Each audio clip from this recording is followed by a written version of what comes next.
Hi everyone! So today I'm going to be talking about the burden of expectations.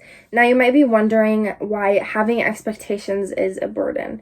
I know for a lot of us coming from incredibly ethnic and cultural households, our parents often expect the most from us. Since they came from overseas or wherever they came from, looking for opportunities for us, and unfortunately success and their expectations kind of stem from school and doing well in school and doing well in your extracurriculars, and everything kind of ties back to your education. So I know that in high school, in middle school, and elementary school, all that they really expect of you is to do the best that you can in school.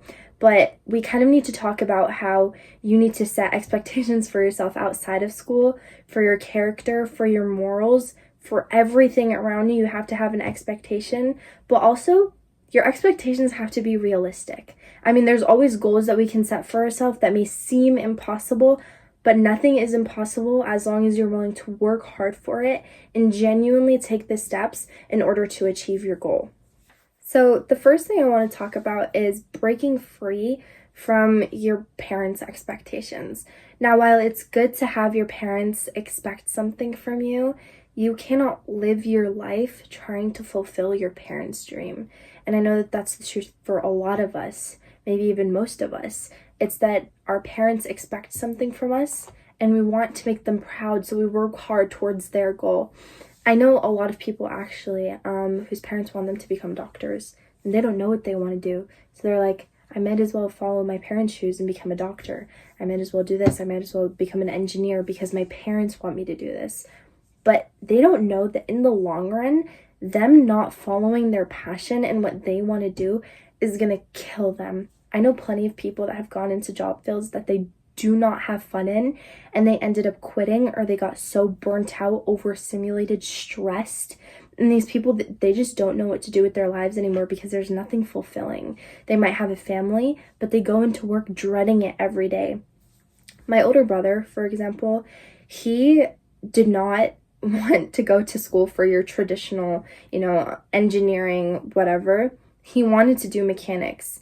And so what he did was he went and he got a job in mechanics, and he would watch YouTube videos and he would watch certain things and he would learn about it. He would learn about how to become a mechanic, and he got all of his information from online. And also he learned from other people. So just by watching other people do things, when he was younger, he worked at like my dad's friend's automotive shop, and that in on itself helped him so much. And now he's working at a mechanic shop doing the things that he loves, and he's hoping to start a business soon. And whenever that may happen, I know that he's going to be happy because he started his business and he started it based on something that he was passionate about. I think that one of the most important things when it comes to setting an expectation for yourself is setting good goals. When I say goals, I don't mean, I want to become lean in the next 2 months. And I always use the gym as an example because a lot of people struggle with committing to the gym. How are you going to get lean? You can't say that you want to get lean, go to the gym and do random workouts. You have to say, I'm going to go to the gym X times per week. I'm going to do X workout for X amount of time. And then you're going to have to think about your food intake, your proteins, your carbs. You have to think about everything in order to lose weight and become lean. So goals are similar in that sense. You can't just say, I want to become successful and expect for yourself to become successful with no straight, clear plan. You have to say, I want to become successful by doing X, and I'm going to take X steps to do so. And I think that that is a very good way of going about how you want to be successful and setting those, realistic expectations for yourself. I also think another thing that people need to know is that there are boundaries within expectations. If you expect yourself to get, for example, a 1500 on your SAT, I'm taking my SAT on Tuesday, and I set a goal for myself to get a 1300.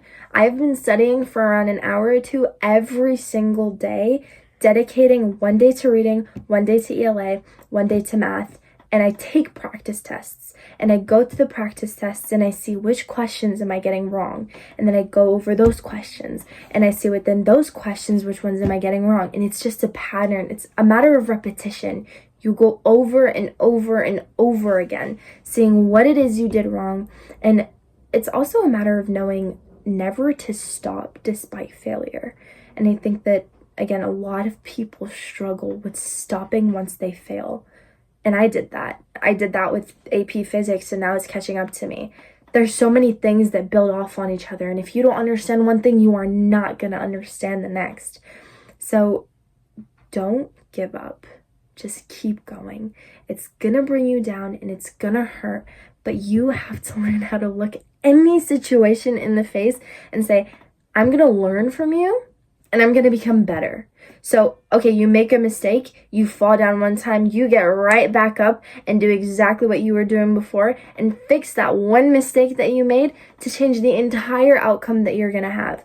I don't know if that makes sense. Let me know if that doesn't make sense, because I think a lot of us have heard of the butterfly effect, but if you did something like 5 minutes later, if you left the house 5 minutes later, maybe you wouldn't have gotten into a car crash. If you hadn't sat in the front of the bus next to that one person, maybe you would have never become best friends. So one thing leads to another. It's kind of also like the domino effect. If you do this, it leads to this. You have an action and you have a reaction. If your action is giving up, the reaction is you being unsuccessful. So never give up. Just keep going. Keep going. I also wanted to just talk about how expectations impact a person. There's two different kinds of reactions that you can have to an expectation. You have a positive reaction and a negative reaction.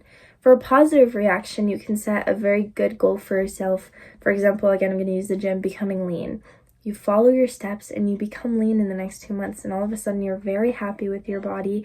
You're the most confident you've ever been, and summer is going to be your prime, and you're just, you're so happy because you set a goal for yourself and you achieved that goal. You had an expectation and you met that expectation.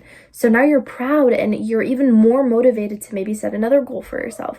So you became lean, maybe you want to start up on calisthenics, and then you end up, it becomes a cycle. So once you learn that you can do one thing, you feel unstoppable. And it's kind of like that with me. I do Model UN. I talked about it in a previous video.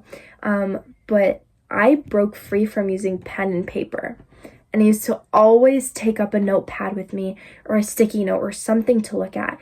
But once I broke free from my notepad and I just went up there and I spoke from here, I started winning back to back to back. And that just felt so good. And I kept repeating the same exact methods that I was using to win in my previous conferences. I used them in every conference, but tweaked a little bit depending on how many people were at that conference. The next one is negative expectations. For example, your family expectations and societal expectations. Also expectations that you have for yourself. When I say family expectations, I mean your parents expect for you to be this perfect. I know in my culture, your parents always expect you to clean and to cook and to be able to do those womanly duties. And I agree. But also, there's a certain extent, at some point, it becomes overwhelming and it gives you so much anxiety and you're just so stressed out and you're like, why am I doing this? The final expectation that I wanted to talk about was expectations for yourself. Remember that you're a human too. Don't expect so much out of yourself just because you're you. It's definitely good to have expectations that are high, but keep them realistic to you, because in the end, sometimes our brains are not like other people's brains. Other people's brains have been trained more than ours. Other people's brains we were given the same brain, but with the same capabilities, but our brains differ slightly based on how much research we do, based on how much knowledge we're willing to take in. And I was watching a video recently, and the man in the video said that what makes people different is their willingness to learn. And he said that now, with all of the job fields becoming so oversaturated, you have to learn how to love to learn. You have to learn to learn, if that makes sense. So if I'm reading, I haven't picked up this book in a really long time, but Mastery by Robert Greene. If there's anything I've learned, is that a master repeats and makes mistakes and they just keep going. And so what separates a master from a newbie at something is that the master watched other people do it, They tried it for themselves, and then they tried things that nobody has tried before, going back to being different and unique. So what if you do something weird? So what if you do something that is socially seen as weird? If you and the people around you are completely fine and unbothered by it, it's okay. There's actually, so many people have told me that I'm a mean person to my face. And with my friends, I make like funny jokes. I'm a jokester. And so I understand where they're coming from, but also they don't know me. So I don't let their words about me being mean get to me. It doesn't really affect me because I don't care. And if I know that something is untrue, I'm not going to let it get to me. I'm not going to let it break me down. I'm not even going to give it thought, because honestly, my energy can be going to so many other places, but instead you want me to pay attention to you calling me mean? No, thank you. Thank you guys for watching this video. I tried to keep it short. I don't know if it's short. I tried. But let me know what you think, if you want. I don't know. Thank you for watching. I hope you guys have a great rest of your day, night, whenever you're watching this. And just have a great day. Like, remember that you're so blessed to have been able to wake up today, to be able to experience the things that you experienced.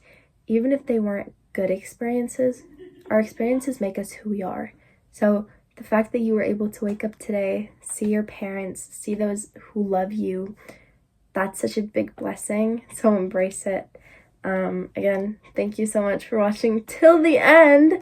Have a great rest of your day or night or whatever. Thank you.